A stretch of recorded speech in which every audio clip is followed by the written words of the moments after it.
avez adoré l'épisode 1 sur les Cévennes, à regarder absolument avant celui-ci si vous ne l'avez pas encore vu, voir lien dans la description. On continue notre voyage à la rencontre des femmes et des hommes qui font la richesse de la région.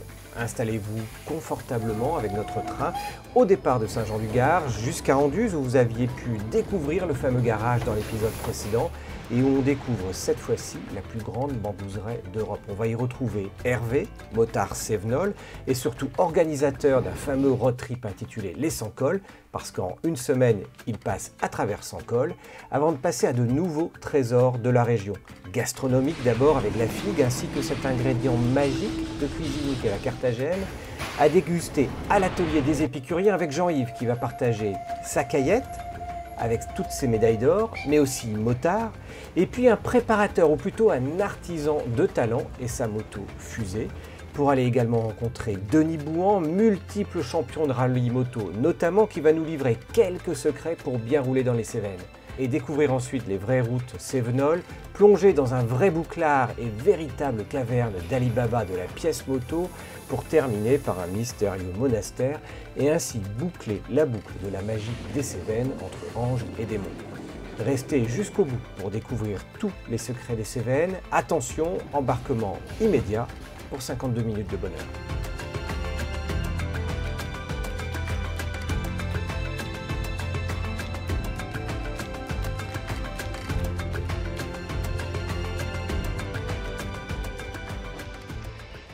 Salut Hervé. Comment vas-tu? Et toi? Bien. Tu es sur tes terres ici. Ah, là, on peut pas dire le contraire. Au milieu du Japon, au milieu des roseaux, Au milieu des de- bambous. Ah, tu sais, le bambou en Cévennes, hein, c'est important. C'est important. Ah ouais. D'où cet endroit un peu magique, réellement, qu'est la bambouseraie, la plus grande bambouseraie d'Europe. Plus grande bambouseraie d'Europe, sûrement un des plus beaux jardins exotiques de France. C'est devenu une bambouseraie à la suite des dégâts que le gel de 1956 a fait subir à ce jardin exotique. La seule chose qui a résisté, ce sont les arbres et les bambous. En 1953, alors que ce n'était pas spécialement ouvert au public, le réalisateur du Salaire de la Peur a trouvé l'endroit magique et ils sont venus tourner le Salaire de la Peur dans cette bambouseraie d'Anduze. Adrien, bonjour. Bonjour. Vous allez nous faire découvrir la bambouseraie aujourd'hui. Eh bien, on vous suit. Quelles sont les différentes zones de cette bambouseraie? En fait, il y a le Laos, il y a aussi de l'autre côté les Gloriettes, où là on a vraiment des arbres du Mexique qui côtoient des arbres du Japon, etc. Le Vallon du Dragon, qui est le jardin d'inspiration japonaise, et puis les jardins des bassins de Gênes, donc jardins aquatiques. Il y a 240 variétés de bambous sur plus de 1000 dans le monde, et on a plus de 1000 plantes, 1000 variétés différentes. Une fois qu'il a ses feuilles, le bambou est adulte en seulement 3 mois, parce que c'est une herbe. Ça n'est pas un arbre. Alors attention, on va passer sur un côté du portique. Alors, vous pouvez choisir droite ou gauche. Mais il ne faut pas au centre. Exactement. Pourquoi? En fait, au centre, c'est le passage réservé à la divinité qui habite le jardin dans lequel on pénètre. Et si on passe au milieu, Tembatsu Gakudaru, le châtiment divin risque de s'abattre sur nous. Du coup, il vaut mieux rester à sa place d'homme et emprunter le chemin sur le côté. Il n'y a pas de panneau indicateur pour prévenir le... Non. Et la plupart des Japonais ne le savent pas non plus, ça. D'accord. Ce type de portique s'appelle un torii. C'est pour marquer le passage entre le monde des humains et le monde des dieux, le monde spirituel. Il faut imaginer qu'ici, avant les années 2000, on est dans un champ de kiwis. Du coup, dans les années 2000, la direction a voulu ajouter quelque chose qui corresponde à l'atmosphère du parc. Donc, le Vallon du Dragon, c'est un jardin d'inspiration zen et feng shui. Ah. Et en 2000, c'était l'année du dragon de métal. Et en fait, vous connaissez peut-être la rivière qui coule à quelques centaines de mètres d'ici, même pas 100 mètres, le Gardon.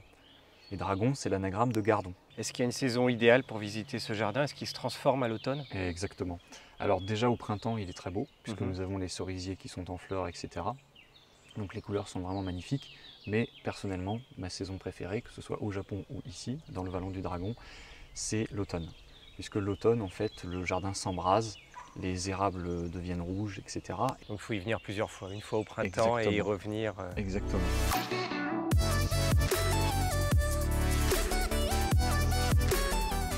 Et du coup, tu es venu à moto ou par le train? Parce qu'il y a un petit train qui passe quand même ici. Non, je suis venu en moto. Moi, je suis à une portée de fusil d'ici. Il y a un incontournable en Cévennes, c'est la Corniche.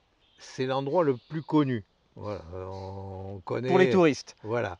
J'adore monter le col de l'Exil à partir de Saint-Jean-du-Gard. C'est, n'oublie pas, une course de côte au championnat d'Europe, une course de côte voiture au championnat d'Europe. C'est une route absolument magnifique, mais pour moi, ce n'est pas la représentativité de la route Cévenol. La route Cévenol, c'est une petite route très tortueuse avec un revêtement extrêmement abrasif pour les pneumatiques et une route qui implique de savoir conduire. Il y a du grip, Parce qu'il peut arriver n'importe quoi en face. Et ça, tu vois, ça c'est bien à signaler à tous ceux qui ont envie de venir en Cévennes. Partez sur nos routes, mais faites très très très attention.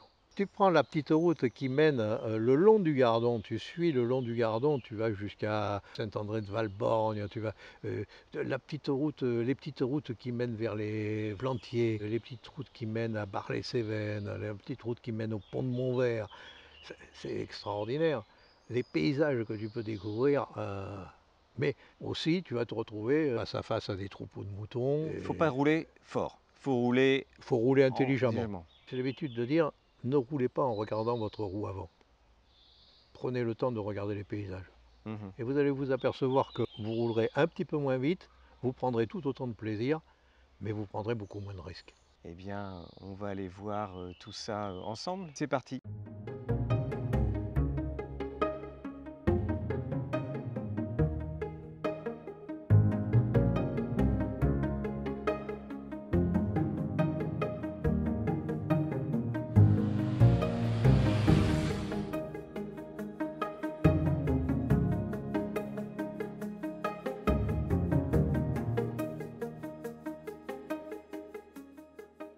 Nous sommes au pont des Camisards, c'est la route entre Mialet et Saint-Jean-du-Gard. Et ce pont, c'est un endroit mythique des Cévennes. C'est l'endroit où les Camisards passaient et où surtout certains furent pendus par les dragons du maréchal qui était là et qui faisait la guerre à ces troupes commandées par Mazelle. Bon, et quand on a besoin de mécanique, on va dans un garage. Il y a un garage dans les Cévennes. Plusieurs, des préparateurs. Il y a un préparateur. Il y a un préparateur. Ah, c'est un sacré loulou, il est à Alès. Je peux t'assurer que le gazier, Il assure. il sait ce que c'est que la mécanique moto. Il fait des choses magnifiques. Mon rêve, ça serait de lui amener une moto pour qu'il me la prépare. Cédric, bonjour. Bonjour. Tu es un préparateur, voire le préparateur de référence autour d'Alès, avec un travail très spécifique, notamment sur l'alu. Moi, je préfère me qualifier d'artisan que de préparateur parce que je ne monte pas des machines complètes pour de la clientèle, mais plutôt de la production de pièces en aluminium pour des professionnels et des particuliers. Ouais. Qu'est-ce qui fait ta fierté dans toutes ces machines? Il y en a une notamment qui ressemble un peu à une fusée. Ah, il y en a une un peu futuriste, ouais, si on veut. Ouais. Quelle est la base de la moto? Qu'est-ce que tu as acheté? Et puis, alors la base, c'est ce qui est parti du début, c'est un bloc de Dugatti 750 SS. Après, donc déjà une machine un petit peu avec un peu d'histoire. Ouais, avec un peu d'histoire. Donc après, autour de ça, j'ai construit une monocoque en aluminium, le cadre, tête de fourche, etc. Il y a un maximum de pièces qui ont été fabriquées sur place. Il n'y a quasiment aucune sous-traitance sur la moto. Et l'idée, c'était d'avoir une machine avec beaucoup de pièces sur mesure, usinées, fabriquées à la main, etc. Quelles sont les pièces qui sont en boutique, qui sont fabriquées à la main Toute la partie tôlerie est fabriquée à la main, c'est mis en forme à la roue anglaise, au maillet, etc. Et après, il y a une grosse partie de polissage pour finir, avoir cet aspect miroir comme on peut le voir, quoi. Ça prend combien de temps rien que la partie Rien que cette partie monocoque-là, il y a bien un bon mois de travail dessus. L'idée, c'est déjà de construire cette monocoque qui est un peu un design un peu particulier, tu vois. On a une vague comme ça là, qui remonte, ça fait quelque chose de très fuselé. La moto a l'air très allongée, bien qu'elle ne soit pas si longue que ça non plus. L'idée pour moi, c'est de créer une moto qui avait un design qui me plaisait, comme j'avais envie de le concevoir si on me laissait champ libre, quoi. Donc tout ça, c'est des petites pièces usinées, là, découpées. On le dévisse là, tchac. Et le bouchon, il s'ouvre après comme une trappe. D'accord. Et on le referme. C'est un peu de la magie quand même, de partir d'une pièce qui n'existe pas ou d'une vieille pièce où il n'y a plus rien pour la fabriquer et tu es capable de la recréer à partir de rien. Oui, finalement. à partir de rien. Après, comme tous les métiers de l'artisanat, c'est un peu de la magie. On fabrique une pièce à partir d'une matière brute. Si c'était mis bout à bout, il y aurait bien 6 mois de travail au complet. Ouais. Ce qui en ferait une machine quasi inaccessible, presque. Ah ben après, pour moi, c'est comme un tableau, donc ça n'a pas réellement de valeur à part celle qu'on veut bien y accorder, quoi.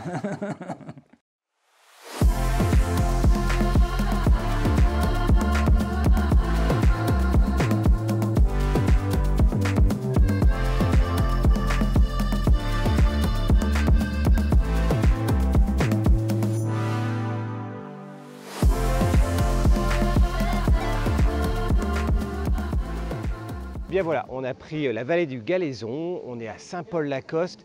Dans la journée, quand on fait un gros road trip à moto, il faut se restaurer. Ici, il y a une spécialité, c'est la grosse côte de bœuf ou le gros cochon. Aujourd'hui, c'est un jour spécial. Il y a le gros cochon à la broche, donc on y va. On va rencontrer surtout Jean-Yves. C'est un épicurien, c'est pour ça que ça s'appelle ici l'atelier des épicuriens. On va très bien manger. Suivez-moi.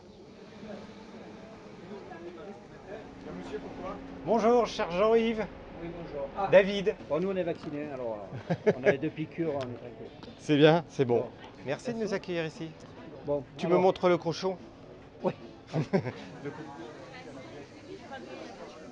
Donc aujourd'hui, vous êtes, je disais, voilà, des motards. Il y a un groupe de 30 là, c'est le Motor Club des Cévennes, Ok. qui tombe bien, hein, puisqu'on Ah bah est en oui, pleine Cévennes. oui. Allez, on vous amène devant la bête. Et ça fait combien de temps qu'il tourne ton cochon? On l'a mis à 8 h du matin. Là. D'accord. Donc, Et il sera bien à 1 heure? voilà, même il sera peut-être, je dis pas en surcuisson, mais il sera confit, quoi. Tu vois, donc on compte, c'est un cochon ça qui fait 15 kg, ils sont 30.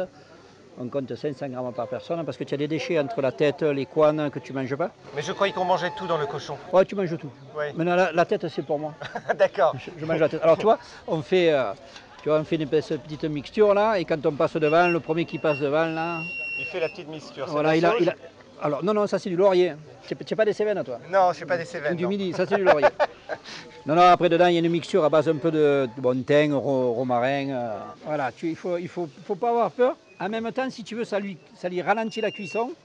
Tu vois, quand du moment Bon, par où- contre, ça sent super bon la sauce là. ouais, il y a un peu de la moutarde, tu vois, mais un peu du sirop de châtaigne dedans. Voilà, il y a quelques petits trucs là. Ouais, Oh, puis tu peux aller badigeonner, puis c'est. Voilà. Et puis la châtaigne, c'est quand même. Ah, ici, oui, bien sûr. Après, c'est- voilà, tu fais. Donc, chaque fois que tu repasseras, tu Non, mais je Tu as l'aime, raison, moi, là. le cochon. Hein. arroses la bête, quoi. Tu fais quoi des abats? Donc, le foie, je le garde, je le mets de côté. Et quand on fait nos terrines, comment dire, aux châtaignes, on récupère tout, nous, on jette rien, nous, c'est pas compliqué. Ici, c'est le tout fait maison, kilomètre zéro. Si ce n'est les viandes d'exception, parce qu'on est un bar à viande, on va dire. Ouais. Ici, les gens viennent manger de la viande, enfin, grillée, soit au barbecue, à la broche, voilà. On a toujours un veau, un bœuf, un cochon. Alors le cochon, on en fait qu'un, c'est le baron des Cévennes qui est élevé juste derrière la montagne, là. Ouais. C'est le baron des Cévennes, tu en as entendu parler, bien entendu. Oui, oui. Il me fait les cochons extraordinaires, quoi. Si tu veux, voilà, et j'ai besoin de ça, moi, parce que les gens, il faut qu'ils viennent chercher une identité des Cévennes. Oui, puis c'est Donc, extraordinaire de voilà. voir un cochon tourné à la broche. Oui, ça fait convivial, quoi, tu vois, ça fait Ouais, un peu fête, quoi. Et les motards, ils aiment ça, tu sais, un peu comme des Gaulois. Ouais. Parce que moi, on m'appelle Cailletix. Ah Non, je rigole. C'est qui Assurantourix? Comme on a eu une médaille d'or avec la Caillette baronne des Uh-huh. Cévennes, les enfants m'ont dit Jean-Yves, toi tu t'appelleras Cailletix. Bon voilà. Après, si tu veux, je vais quand même te Oui, montrer. montre-moi la vue quand même. voilà, parce il y a- que... Donc en face, on a un bon bouquet. Et puis, il paraît qu'ici, quand il fait vraiment clair, on voit les Alpes. Alors moi, je suis là depuis 2017, je ne les ai jamais vu. Non, sauf qu'il faut tomber le jour où c'est vraiment clair, quoi. Si vous voulez manger une petite caillette entre deux, on vous le fera là sur le coin, on va dire, du comptoir. Oui, un tout petit truc. Ouais, parce avec qu'on une a- salade, on va vous donner- j'ai fait les caillettes justement, moi, elles sont au four. Une caillette, c'est une petite caille. Déjà que la caille, c'est tout petit. Fais gaffe, tu vas te faire frapper parce qu'ici, c'est une institution la caillette dans les Cévennes. C'est une institution. Bon, on va déguster cette caillette. C'est super subtil. En fait, c'est pas une farce lourde, bien. Vous en prenez une bouchée farcie de tomates et c'est bon. Là, c'est vraiment subtil et du coup, en entrée, là, en petit plat, ultra léger pour l'été, parfait. Ça, c'est de la truffe. Alors, ça, c'est la truffe tuber estivum, hein, c'est une truffe d'été qu'on appelle. Hein. qui n'a rien à voir avec les Melanosporum. Donc je vous la montre, on voit bien la coupe comme ça là. Alors il faut être habitué. La Tuber estivone, c'est pas une truffe qui est comment dire, très puissante, ça n'a rien à voir avec Mélano. Nous, on aime promouvoir les produits du terroir. Donc la truffe blanche n'est pas trop connue dans la région, enfin connue dans la région, mais pas trop consommée. Et nous, on en propose tout le temps en plat avec une bonne brouillade très très moelleuse. Par contre, on recouvre de truffes. En fait, j'aime bien dire, quand je pose l'assiette, si vous cherchez les œufs, ils sont sous la truffe. Parce qu'on en met beaucoup. Il ne faut pas être avare. Et donc ça, tu les trouves ici, là, juste autour du Du côté du Zès. Du côté du Zès. Oui, parce que je travaille avec Michel Tourneur, qui est le président national et même européen des trufficulteurs. On travaille ensemble depuis pas mal d'années. On a un restaurant d'ailleurs éphémère en hiver où on ne fait que des menus truffes. Je travaille que des truffes de la région. Cette idée de kilomètre zéro, quoi. Donc le Moteur Club des Cévennes, je crois que c'est le plus vieux club de moto d'Alès. Et du coup, bien entendu, c'est que les vieux. Presque que les vieux. Toi, t'es le jeune dans l'histoire. Moi, je suis le jeune. Et en fait, il y a des super belles vieilles motos, quoi. Vous allez vous regarder. Là, si vous avez quelques bécanes qui sont vieilles. Hein. Et tu as vu la Londa, là, 4 cylindres. Ah, il y a une vieille VFR. La Triumph aussi, voilà. Et ça, c'est la récente, quand même. Ah, une Tesla Bonneville. Ouais, une Bonneville. Oh, la Suzuki 750 derrière, elle est dans un état, elle est impeccable. Mais je disais, là, elles étaient presque montées courses, quoi, à l'époque. Donc voilà. Je te laisse continuer ton coup de feu. Oui, allez, moi je vais repartir au boulot.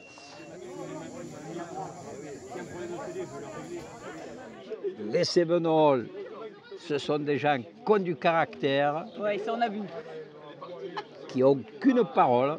Il y a une identité, voilà, qui me plaît. Moi, je suis d'origine kabyle. La façon de voir, ça me rapproche. J'ai tenu avec un copain, nous avons tenu pendant 35 ans une casse moto qui était connue dans toute la France, qui s'appelle la casse de l'oncle Tom. Je suis en retraite et je vis de la passion qui est la mécanique moto. Et vous êtes d'où? Paris. De Paname. Voilà, Paname, d'accord. ouais, comme vous dites. D'accord, tu n'as pas trop l'accent de parisien. Pourtant, je suis une vraie parisienne. Et vous aussi, vous êtes parisien? Oui, je suis breton d'origine. Ah, voilà déjà un caractère là. Oui, déjà. Hein, les Bretons. Voilà.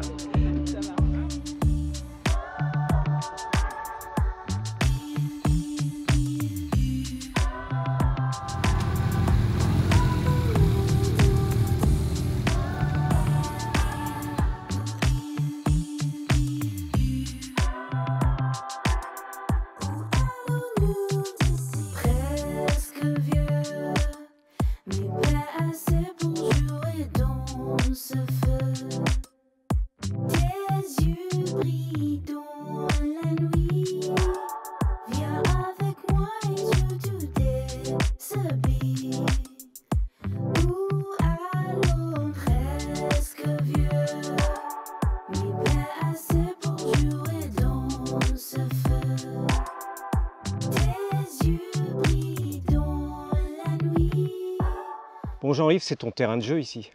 Un peu, oui, quand même. Ouais. Mais depuis longtemps. Donc les petites routes, tu les connais par cœur. Oui, tout autour de là, je le connais bien, jusqu'à Mende, quoi. C'est quoi ta route fétiche ici?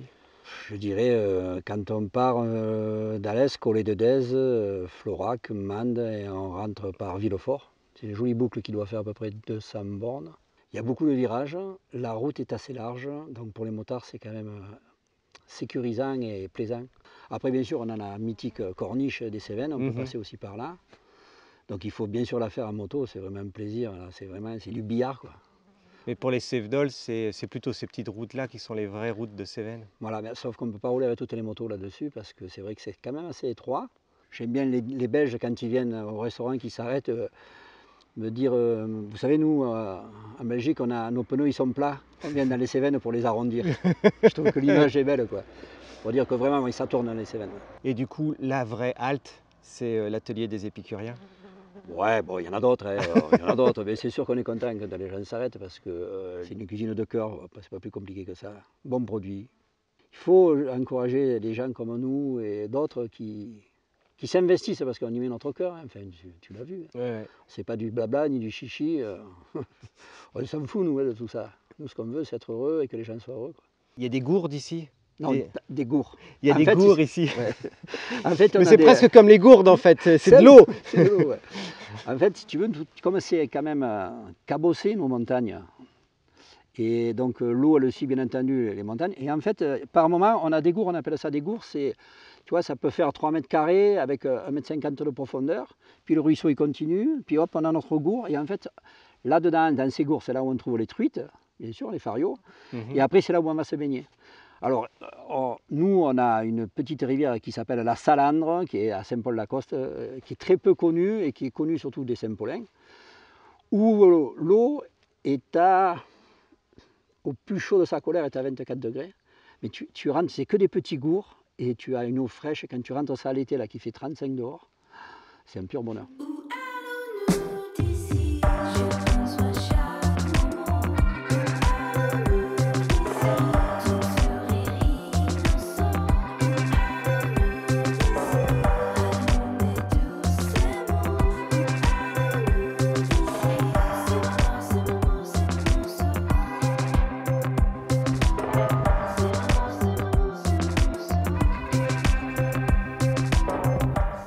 Reconditionner le moteur. Tu vas bien? Oui, très très bien. Alors on te connaissait comme surnom l'oncle Tom, enfin plus exactement la casse de l'oncle Tom. Et puis aujourd'hui, ben, c'est un café que tu as ouvert, c'est ça? C'est le Vintage Bike Café? Oui, c'est l'ancien Vintage Bike Café. Maintenant, c'est plus un café. On a abandonné ce concept et on l'a reconditionné en atelier de réparation de motos plutôt anciennes que récentes. Et tu as quelques mystères, tu as quelques pépites là-dedans. On est plein. Une partie de ma collection, personnelle, ouais, la plupart, avec mon frère qui justement était le patron de la casse. On a beaucoup de bécanes et quelques-unes en réparation, comme tu le vois. Oui, j'ai vu, quand on est arrivé, il y avait un petit moteur de YBR 125 que tu étais en train de démonter. Un moteur au moteur, tout, il y a pas de la totale. Et donc là, c'est une partie de nos bécanes, une Voxan, très rare, la Café Racer. Elle a 10 000 km, donc c'est tout 2002, l'année. Bon, une Roland Enfield. C'est un crime de ne pas rouler avec une Voxan. Eh ben, quand on en a trop, on n'a plus le temps. Exactement. On n'a pas le temps, c'est comme la 1000 CBX, la 500 série 2 là-bas que je peux vous montrer. On a toutes les motos mythiques. Hein. Ici, je parle, et on en a ailleurs, là où tu devais normalement venir, mais voilà, tu vois, l'XT500. Pareil, tu vas trouver une belle bouillotte. C'est le vrai premier trail. Ça a été une de mes premières motos. Et quand j'ai pu un jour m'en racheter une autre d'origine. Et tu as même un 400 bandit juste à côté. Ouais, la petite moto. C'est pareil, il n'y en a pas beaucoup.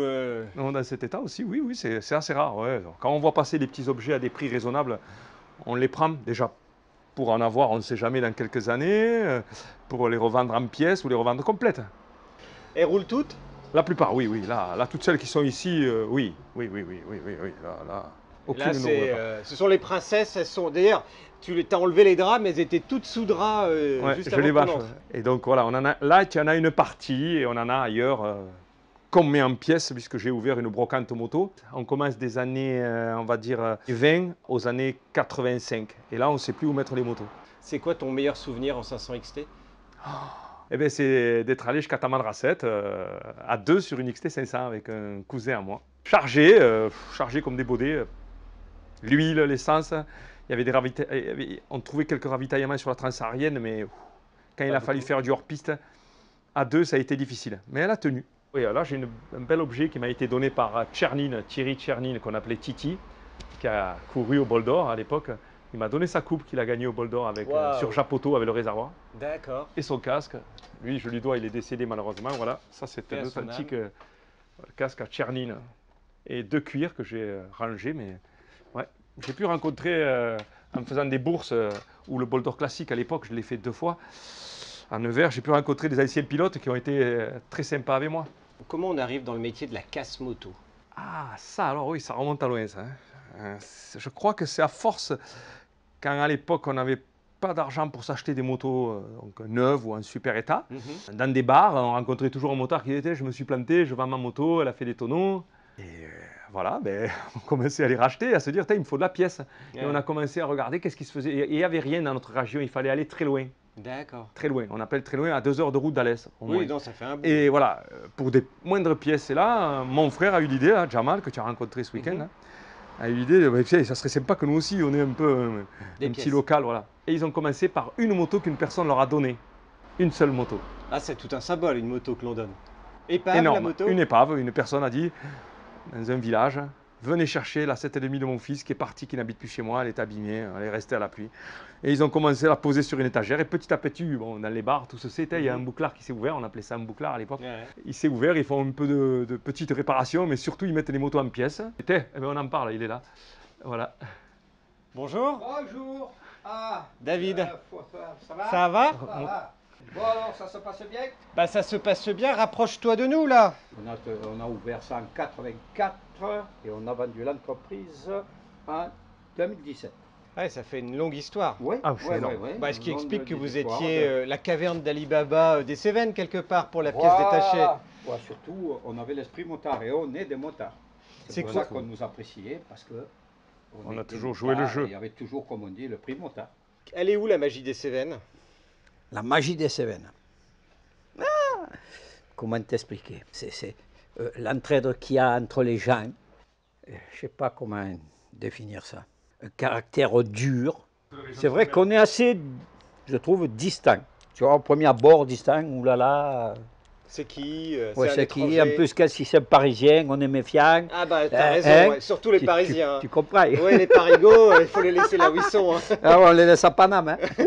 Tu m'étonnes. Et ça a une histoire. Avec les protestants, les camisards, les catholiques. Voilà, s'il y a une histoire, on s'est battu. On s'est battu, je ne sais pas mal. Mais bon, nos ancêtres se sont battus. Voilà. Et alors, s'il y a un coin secret où tu aimes aller dans les Cévennes, c'est où? Par d'ici, à l'est, Saint-Jean-du-Pin, tu peux passer Saint-Jean-du-Pin, après tu arrives à Saint-Jean-du-Gard, après on fait la Corniche, Florac, on s'arrête boire un coup et on redescend de l'autre côté. Quand on allait avec les potes se tirer la bourre le dimanche, avec 2 ou 3 autres copains, le samedi, on allait faire la Corniche. Tu vois, dans le style Joe Bartim, voilà. C'est-à-dire, si ça passait, c'était beau, il y avait quelques sorties dans le décor aussi? Ah, naturellement, bien sûr. Ouais. Oui. Tout le temps. Ça faisait tout le temps, on sortait, il y avait toujours des copains. Hop, une virante, on faisait une sortie, mauvais freinage, ceci, cela. D'où l'importance des casses et de trouver les bonnes pièces. Bien sûr. Ben en fait, c'était le nombre de sorties hors virage qui déterminait les pièces. En fait, c'était votre manière de rentabiliser le business. Ça aussi, le prix des pièces exorbitantes, les pièces japonaises, surtout ça. Bon, c'est de notre passion qu'est née la case d'Oncle Tom. Voilà.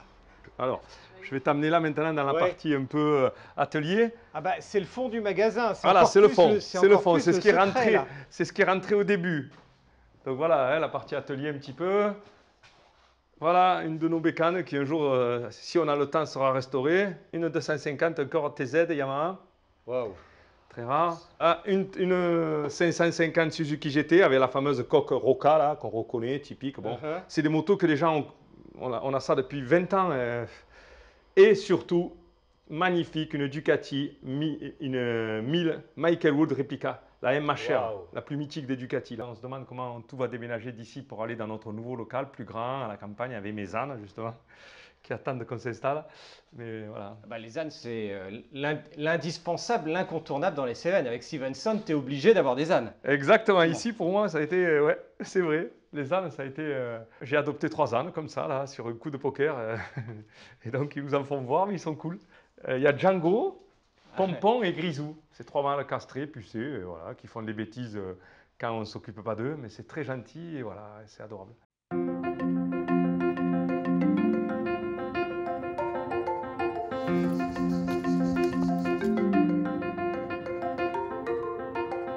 Bonjour. Bonjour. Vous êtes le gardien des ânes? Voilà. Vous avez combien d'ânes ici? J'en ai 6. C'est un chemin qui passe un peu dans la nature? Ouais, c'est tout plein de nature, il n'y a pratiquement pas de route, ou juste pour traverser, et c'est des GR, c'est des chemins de grande randonnée. Donc j'ai un beau chemin qui longe le Gardon jusqu'à Mialet. On peut traverser le village de Mialet qui est très joli, on traverse le pont des Camisards et on revient sur l'autre côté. Et donc on peut revivre un tout petit peu Stevenson avec l'âne, Ouais, ah oui, ouais. tout à fait. Ben, l'histoire de Stevenson, c'est passé en 1878. C'était un Écossais et il avait des grands-parents enfin, protestants et il voulait faire les Cévennes. Et puis il a eu un problème amoureux aussi, donc il voulait faire un peu le vide. Et il est parti faire la traversée des Cévennes. Mais au départ, il voulait le faire à pied. Mais bon, comme il avait le sac à dos, tout ça, on lui a proposé de prendre un âne. Et puis il a traversé les Cévennes avec, voilà, jusqu'à Saint-Jean-du-Gard. C'est quoi le secret du coup pour marcher avec un âne? Ah ben il faut le premier quart d'heure, il faut bien le tenir de près et faire voir qui c'est le patron. Moi je le vois avec les clients, ils testent les gens. Si les gens sont très gentils, ils sont morts. Alors là, je vous assure, je vous assure. Et du coup il fait quoi? Ben il n'arrête pas de manger, puis il s'arrête quand il veut. J'ai une petite anecdote à lui, sur les tours des 2 heures, il y a le long du Gardon, après il traverse une route, puis il y a une montée en sous-bois. Et au début de cette montée, il avait bloqué. Alors j'ai dit aux gens, quand je leur donne le parcours, il faut tirer, un petit tape aux fesses, vous insistez, vous élevez la voix, ça marche. Et lui, bon, ils arrivent là-bas, pas moyen. Alors, au lieu de m'appeler, ils ont fait demi-tour. En rentrant, ils me disent ça, mais j'ai dit, mais il fallait m'appeler parce qu'à chaque fois, il va le faire. Donc la fois d'après, je donne pistou en 2 heures et j'ai dit, attention, là, il va bloquer, vous insistez, si vous ne faites pas demi-tour, vous m'appelez. Il m'a dit, ok. Et il a bloqué, il a dit, tiens, je vais recommencer. Il m'appelle, je prends le 4x4, j'avais le 4x4 vert à l'époque. Je suis arrivé au bord de la route, quand il a vu le 4x4, il a monté, je vous assure.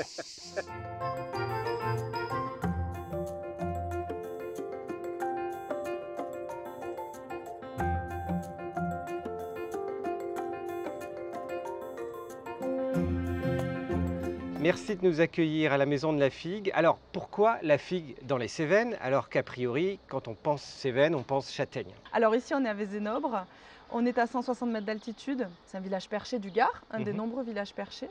En toile de fond les Cévennes, donc toute la chaîne des Cévennes. Nous on est en zone de Piémont, on est au pied des Cévennes. Les Cévennes, c'est notre montagne nourricière.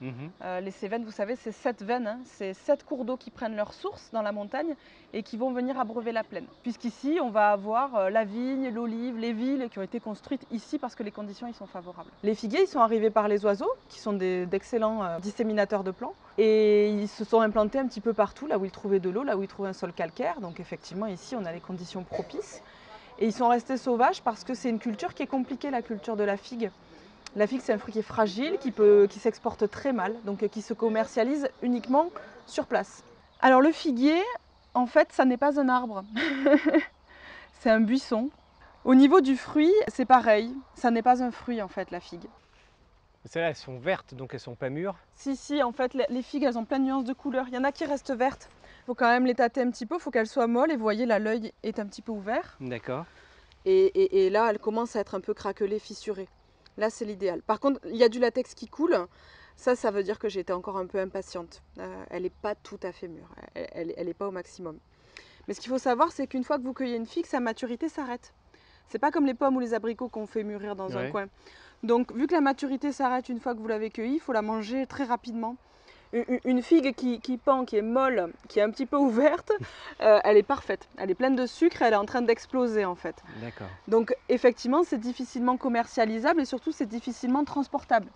Non, pour un amateur de figues, c'est juste, oui. c'est juste magique de pouvoir les goûter. Ah ben là, en plus, d'en goûter les nuances surtout. Enfin, ici, on appelle ça le fruit du vagabond. C'est vraiment le fruit de glanage par excellence parce que vous baladez dans la garrigue, vous allez trouver des figuiers partout. Il faut les manger tout de suite. C'est ce qu'on dit, la figue du jour ne doit pas passer la nuit. Les produits emblématiques à ramener de ces jours ici, Cévennes et alentours, alors l'oignon doux, qui est quand même parfait, il ne pique pas les yeux quand on l'épluche, ce qui est rare. Ouais. Le pélardon, évidemment, le fromage de chèvre. Et là, vous complétez avec de la figue. Et la figue, elle se marie avec ces produits-là parfaitement, en fait. Il y a une tarte qui est excellente, qu'on fait pas mal ici. C'est une tarte aux oignons doux des Cévennes avec du pélardon et de la figue. Donc vous avez le côté un peu sucré, salé, acidulé, enfin c'est un bon mélange.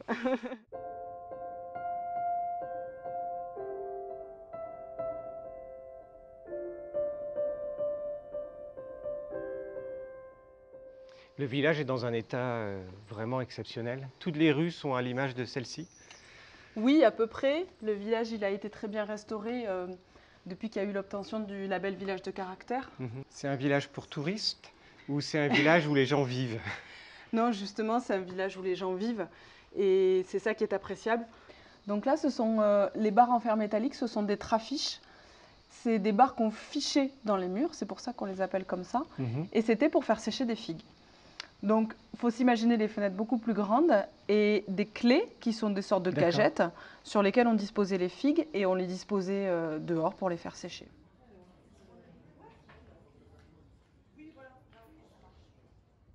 Bonjour Sylvain. Bonjour. Merci de nous accueillir au grenier d'Aladin. Au quotidien, tu roules en quoi?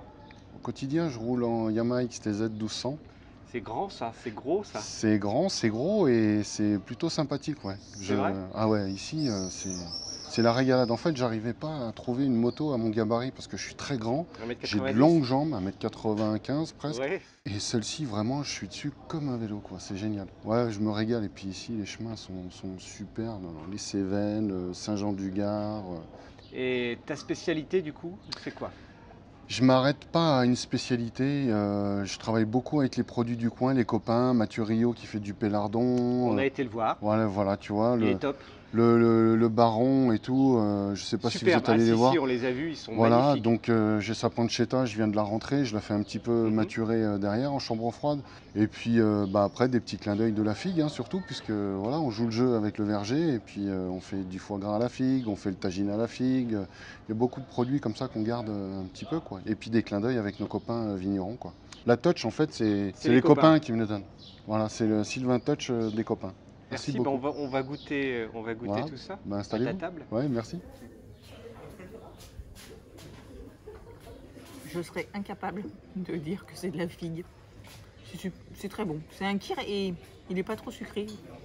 En fait, ça fait un mélange, c'est vin blanc et sirop, et on a l'impression de boire un muscat en fait. Mais c'est bon. Le foie gras. Merci Et beaucoup. voici. Le fruit frais et la figue se marient très très bien avec le foie gras naturellement. Mais elle est fraîche celle-là. C'est pas juste de la figue confite comme on le fait d'habitude.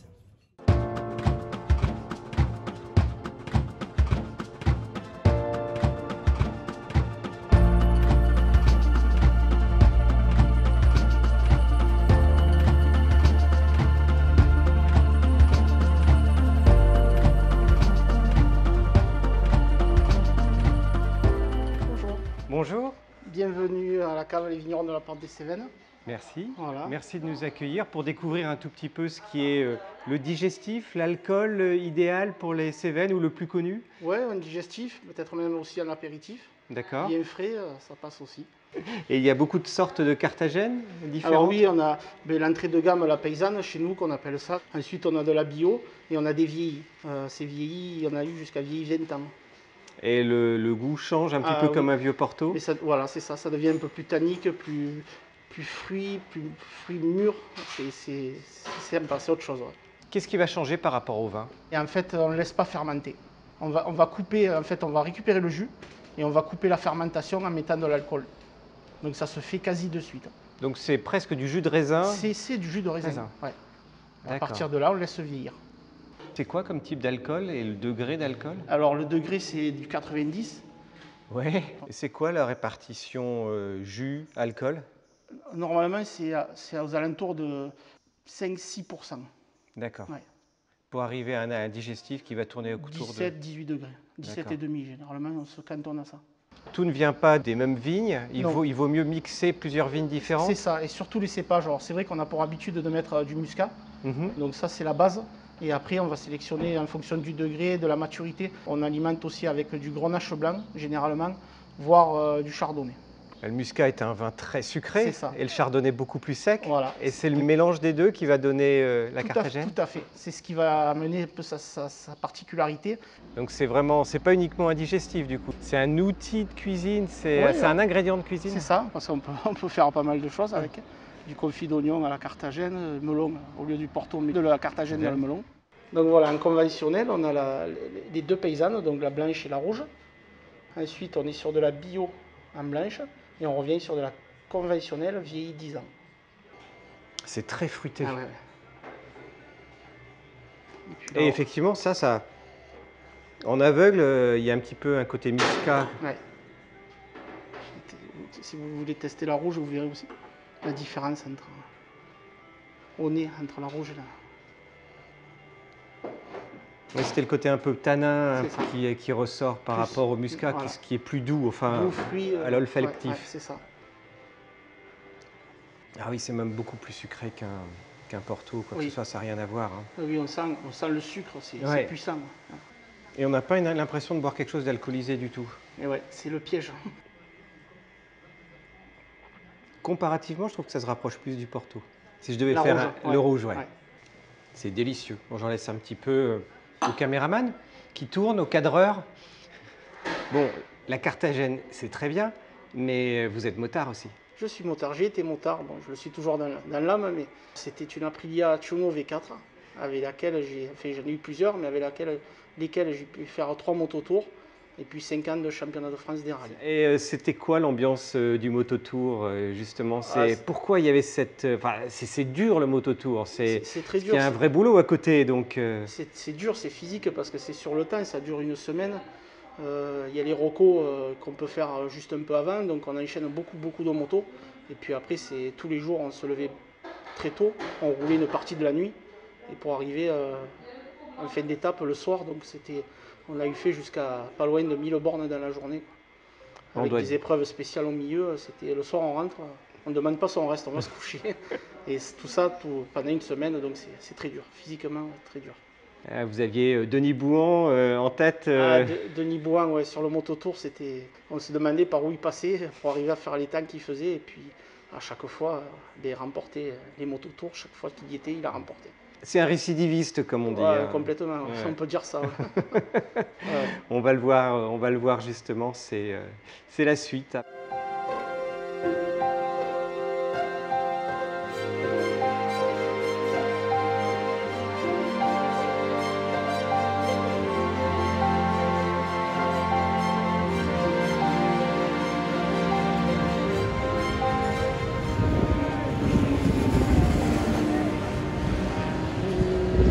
Et bien voilà, quand vous arrivez aux portes des Cévennes, il y a un haut lieu de la mécanique qu'il ne faut absolument pas manquer, c'est naturellement le pôle mécanique d'Alès, où on peut faire du roulage, où il y a des courses et puis il y a des professeurs émérites. Il y a notamment un pilote multiple récidiviste et vainqueur de multiples courses, notamment du Dark Dog Mototour où personne ne pouvait le suivre.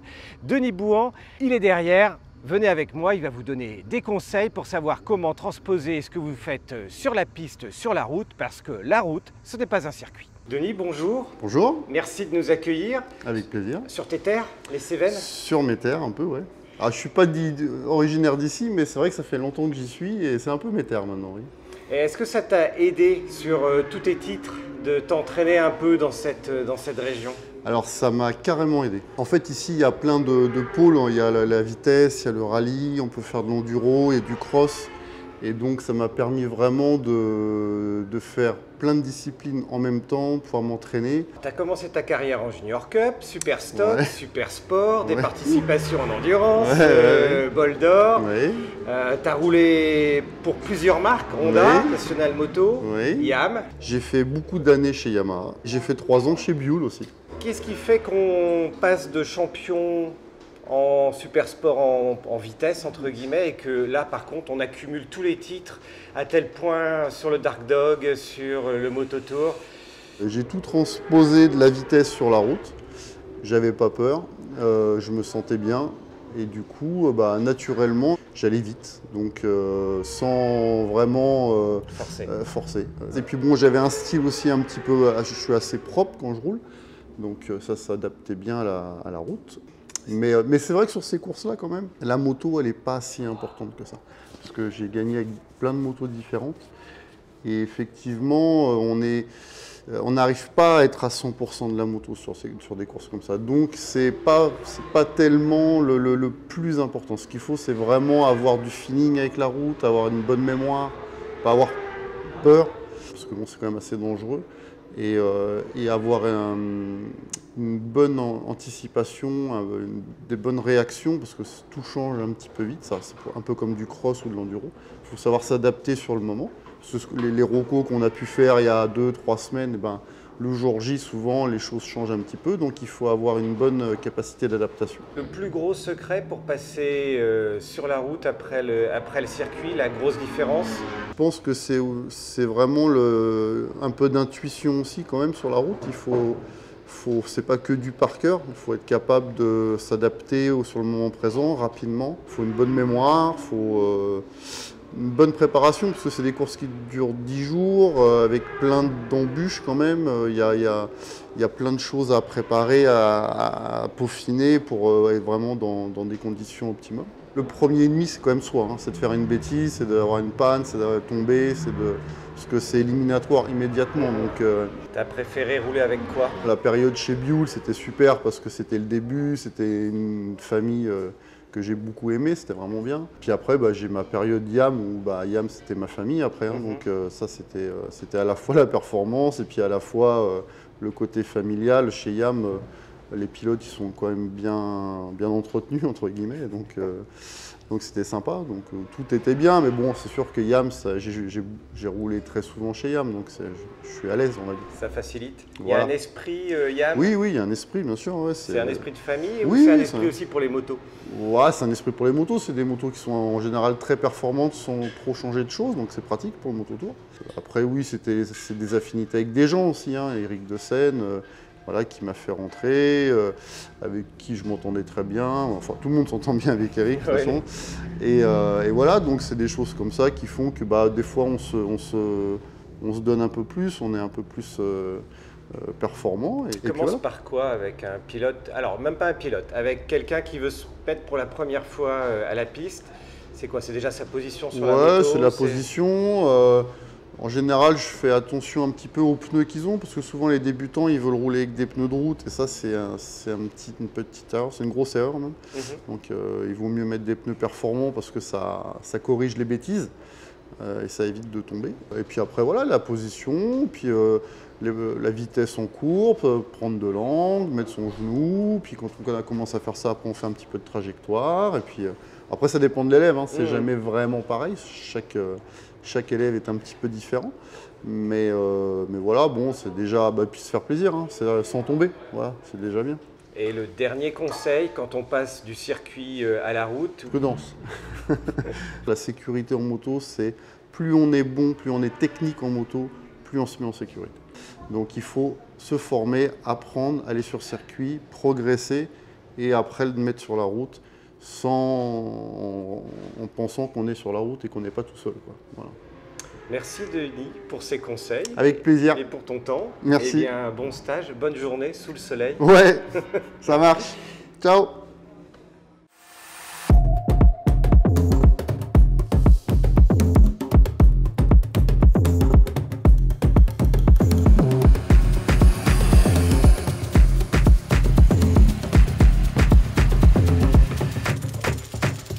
Je suis épuisée.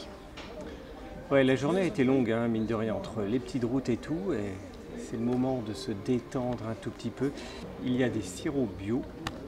Et puis forcément, il y a des sirops de figues, de châtaignes. Bref, on est dans les Cévennes, il faut goûter. Donc elle fait vraiment 1 mètre? Oui. Mais jusqu'ici, on triche un peu. Ah, ça triche. Elle fait 1 mètre jusqu'ici. Donc alors, on y met toujours la petite sauce. Alors nous, notre concept d'été, pour les soirs, c'est les planches repas. D'accord. Donc après, soit individuel, soit à partager. Et on a monté cette planche repas, sucré-salé. Alors là, vous ferez attention, il n'y a pas le sucré, parce qu'il fait un petit peu chaud. On le met après, quand vous avez terminé celle-ci. Vous allez retrouver tout ce qui est charcuterie. Vous avez saucisson chorizo. Vous avez du rôti de porc et du filet mignon séché. Tout ça. Pas très vegan, ça. Ah bah vous l'avez pas prise vegan. Non, parce qu'elle existe vegan et végé. Donc vous non. Après vous avez tout le choix de fromage. Vous avez de la brebis et du chèvre et du pélardon. Okay. Évidemment. Et après vous avez des verrines. Donc en ce moment on a des petites brochettes de bœuf de l'Aubrac avec des abricots cuits. Vous avez l'houmous maison qui est tout le temps. Le pâté végétal à base de courgettes. Et le gazpacho. Tout ça c'est producteurs locaux. La charcuterie est bio, on la prend aux Halles de l'Abbaye. Et le bœuf est de l'Aubrac. D'accord. C'est rigolo. On se dit, oh, il n'y a pas grand-chose. On va jamais être rassasié. Et en fait, on est full, quoi. Il n'y a pas besoin de plus, donc une bonne journée de moto, surtout on a beaucoup roulé et tourné aujourd'hui sur les petites routes des Cévennes. Vous cherchez une petite adresse pour vous détendre dans un petit lieu un petit peu séparé, à 2 pas du Gardon, avec un parking intégré pour vous garer tranquillement à moto. Eh bien, il y a le petit resto, et puis avec uniquement des produits issus de producteurs locaux. C'est ça qui est important, faire marcher les producteurs locaux et puis les connaissances locales pour une cuisine vraiment à point dans tous les sens du terme.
En moto, pas en voiture? Non, non. Ah, d'accord.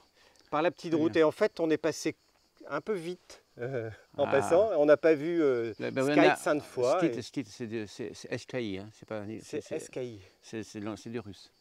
D'accord. Ça veut dire quoi? Alors, ça veut dire sel en français. On dit une cellule des sels. Dans le stit, c'est le pluriel. Enfin, sel, c'est le pluriel de cellules. Et on le trouve par la selle Saint-Cloud, par exemple, la salle Prunier, le cire de Navacelle.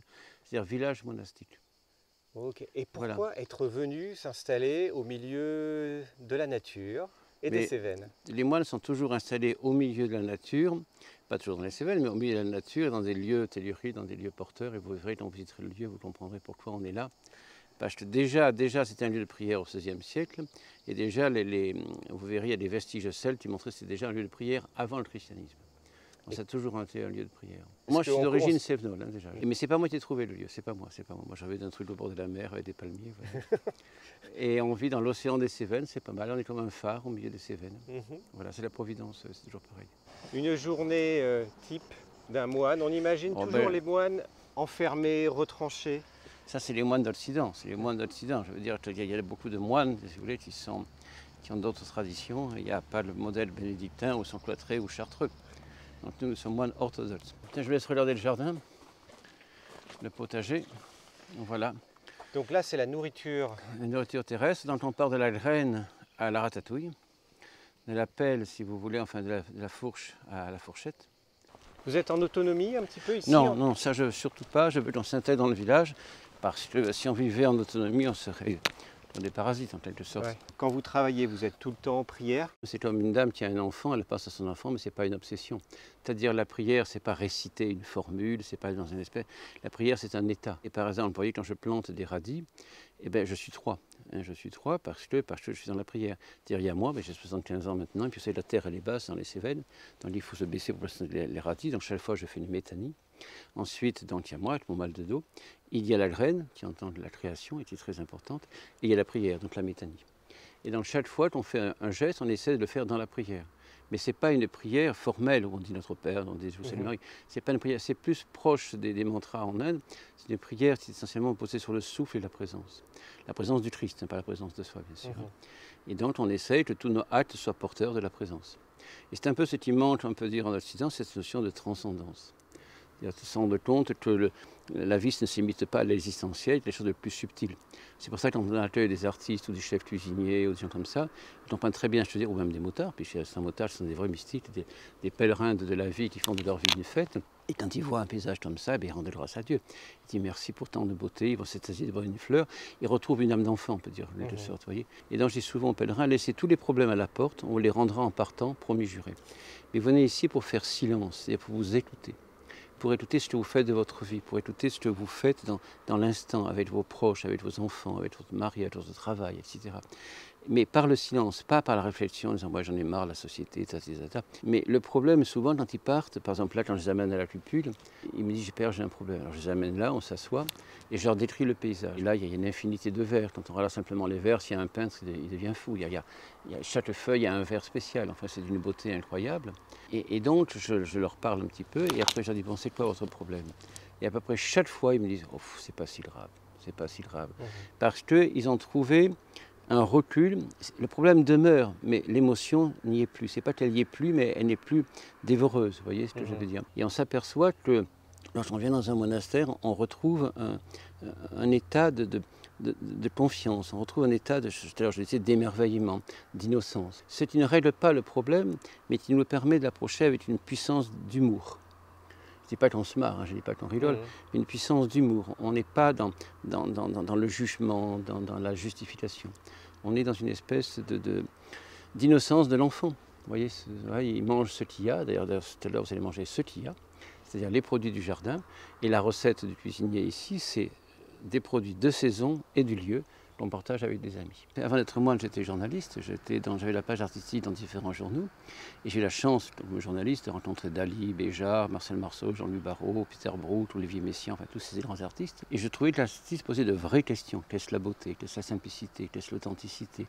Qu'est-ce la créativité? Qu'est-ce la pureté? Et un jour, donc, je suis allé faire un reportage au Mont Athos, et je me suis perdu, je me suis laissé guider par la Providence, et j'ai vu devant moi, dans une église en ruine, dans la crypte, des crânes de moines. J'avais 33 ans, et je me suis dit, mais un jour je vais mourir. J'y avais jamais pensé, mais jamais je pensais. J'avais une vie extraordinaire, j'étais heureux, enfin tout allait très bien, et je me suis dit, mais qu'est-ce qui est le plus important dans ma vie? Et la réponse que j'ai eue à 33 ans me semble très bien. Aujourd'hui, elle me semblerait ridicule, mais je me suis dit, le plus important dans ma vie, c'est moi. C'est très bien, à 33 ans, de dire, c'est moi le plus important. Mais je ne vais pas pour moi-même, je vais par procuration. J'ai rencontré, moi, je ne sais pas, Liz Taylor, Sophia Loren, et alors, vous voyez ce que je veux dire? Moi, que je faisais de ma vie. Et je sors très, très troublé de ça, parce que je vais par procuration. Et donc, je vois un moine, et je lui demande qu'il me parle des icônes. Et il n'a pas parlé, puis je ne comprenais rien à Audrey à l'époque. Il s'est mis à chanter, et j'ai tout compris. Mort et résurrection, souffrance et joie, enfin, c'est tout le langage paradoxal, le langage de l'art, vous voyez. Nous, le langage irrationnel, c'est oui ou c'est non, ben nous, c'est oui et non. Par exemple, un arbre, c'est racine et branche, point. Il n'y a pas opposition, il n'y a pas bien et mal, vous voyez ce que je veux dire. Et je dis, mais c'est ça la plus belle vie, c'est ça la plus belle vie. Et j'ai vu des moines qui faisaient de leur vie une œuvre d'art. Et donc j'ai dit, mais en 2 minutes, j'ai complètement changé. Je suis passé de l'intelligence de l'intellect à l'intelligence du cœur. Voilà, donc j'avais une cour intérieure, vous voyez. Ah ben voilà le frère Joseph, c'est notre chantre. Voilà le frère Joseph. Bonjour. Je te présente David. Et Sandrine. Et Sandrine, pardon. Merci de nous accueillir en ce lieu. Seigneur, donne bénir ces maisons qui tiennent, donne bénir ce repas, ceux qui vont le partager, car tu es saint, maintenant et toujours, dans les siècles des siècles. Alors là, je vous ai fait un borsch végétarien, qui vient, une ratatouille de légumes jardin. Là, j'ai fait un gratin de saumon avec des légumes. Ça, c'est du riz. Après, il y a des salades diverses du jardin, à part le soja, bien sûr. Et en dessert, c'est des cerises du Stit avec les groseilles à macro du Stit. Voilà, vous avez que des choses du Stit. Et l'eau, c'est l'eau de la source. Donc, on peut manger, allez-y, vous pouvez manger. Les motards, il faut des choses de qui. Hein. Oui, il faut de l'énergie. Exactement. On essaie que chaque repas soit une fête, c'est-à-dire qu'il y a une mémoire en bouche, vous voyez. Et donc, vous montrez des lieux qui vous semblent intéressants. Enfin, on part pour faire des rencontres humaines. Voilà, c'est le mieux. Mais la moto le permet, parce que la moto donne la sensation de pouvoir s'arrêter où on veut, quand on veut. Et voilà. Avec un peu moins de contraintes, oui, avec un peu plus de liberté. Moi, j'en faisais avec mon père et j'avais toujours la sensation de liberté. Frère Joseph est incollable en moto, en voiture. C'est une vraie encyclopédie. Vous faites de la moto? En tout cas, j'ai pas vu votre moto, mais j'ai entendu une Indiane ou une Harley, mais je ne sais pas ce que c'était. C'est une Tracer 9, un dernier modèle chez Yamaha. Ah bon? Ouais. Mais elle a un joli petit son. Ouais. Ah, incroyable. Moi, ce qui m'intéresse beaucoup dans l'auto, c'est justement leur musique, la musique des moteurs. Moi, c'est les moteurs que j'aime bien. C'est pour ça que j'ai vraiment cru que c'était une grosse américaine. J'aime bien la musique d'un moteur, même un camion diesel, tout ça. Vous savez, il y a un bruit quand on arrête le camion. Très spécifique, oui. C'est très particulier. Mais il est fou de voiture, mais fou, mais malade presque. Il a une Land Rover. Un Defender. D'accord. Ah oui, c'est vrai, Ça chante, c'est un beau bruit, très très beau chant. Et vous avez vu que le cymbale de Yamaha est quand même extraordinaire, puisqu'ils ont choisi les 3 diapasons. Et parce qu'ils font des instruments de musique? Bien sûr, bien sûr. Mais ce sont effectivement les 3 diapasons et on en revient à ces histoires de musique et de sonorité. Oui, absolument. On a élucidé pourquoi ça ressemblait à un bruit de Harley.